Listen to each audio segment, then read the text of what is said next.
Hello മക്കളെ, നമ്മുടെ NEET exam ഇതാ ഏറെക്കുറെ ഇങ്ങ് എത്തിപ്പോയി.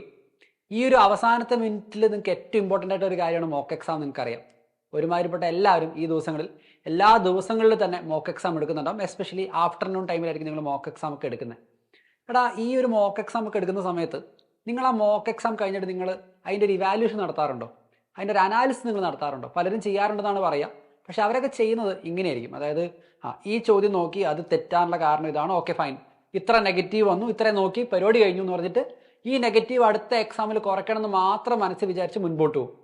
പക്ഷേ ശരിക്കും നമുക്ക് ഈ ഒരു അനാലിസിസ് മതിയോ? പോരാ. കുറച്ചുകൂടി ഡീറ്റെയിൽഡ് ആയിട്ടൊരു അനാലിസിസ് വേണം.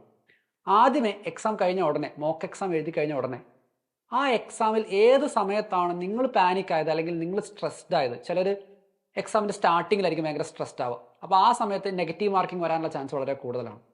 ചിലർ എക്സാം തീരാറാകുമ്പോഴത്തേക്കാണ് ടൈം മാനേജ്മെൻറ്റ് ഇഷ്യൂ കാരണം ചിലപ്പോൾ ടെൻഷനായി വരാറുണ്ട്. അങ്ങനെയുള്ള ആൾക്കാർക്ക് എക്സാമിൻ്റെ അവസാന ഭാഗത്തേക്കായിരിക്കും പ്രശ്നം വരിക. ചിലർക്ക് ചില സബ്ജക്റ്റിലായിരിക്കും പ്രശ്നം വരിക.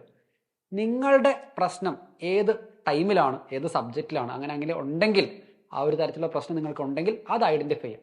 അത് ഐഡൻറ്റിഫൈ ചെയ്യാൻ പറ്റുക എക്സാം കഴിഞ്ഞ ഉടനെ നിങ്ങളൊന്ന് സെൽഫ് ഇവാലുവേറ്റ് ചെയ്യുക. ഏത് ടൈമിൽ ഏത് സബ്ജക്റ്റിലായിരുന്നു നിങ്ങളുടെ പ്രശ്നം അങ്ങനെ ഉണ്ടെങ്കിൽ അതിനുശേഷം നിങ്ങൾ എന്ത് ചെയ്യുക? ഓരോരോ ഇൻഡിവിജ്വൽ ക്വസ്റ്റ്യൻ്റെ അനാലിസിസ് നടത്തുക.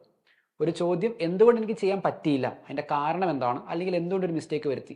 ചിലപ്പോൾ അത് ന്യൂമറിക്കൽ കാൽക്കുലേഷനിൽ വന്ന പ്രശ്നമാകാം, ചിലപ്പോൾ കറക്റ്റ് ഇൻകറക്റ്റ് വായിച്ചതിൽ മാറിപ്പോയതാകാം, നിങ്ങളുടെ കെയർലെസ്നെസ് കാരണമാകാം. ഇതൊന്നും അല്ലെങ്കിൽ ചിലപ്പോൾ നിങ്ങൾക്ക് തീരെ അറിയാത്ത ഒരു ഭയങ്കര ഡിഫിക്കൽട്ട് ക്വസ്റ്റ്യനും ആകാം.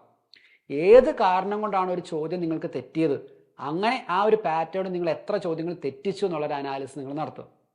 അതിനുശേഷം ഇതൊരു ലോഗാക്കി നിങ്ങൾ മാറ്റി വെക്കുക. നിങ്ങളൊരു ബുക്കിൽ അത് മാർക്ക് ചെയ്യുക. പലരും അങ്ങനെ ഒരു ലോഗ് ബുക്ക് അല്ലെങ്കിൽ ഒരു മിസ്റ്റേക്ക് ബുക്ക് കീപ്പ് ചെയ്യുന്നുണ്ടാവും.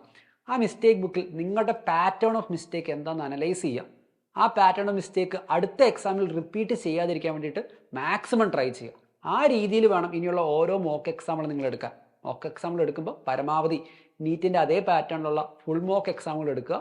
അത് തന്നെ നീറ്റിൻ്റെ ആക്ച്വൽ ടൈമിങ്ങിൽ തന്നെ എടുക്കാൻ വേണ്ടി നോക്കുക.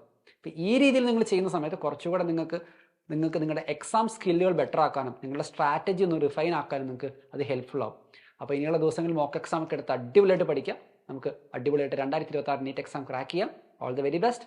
ബൈ.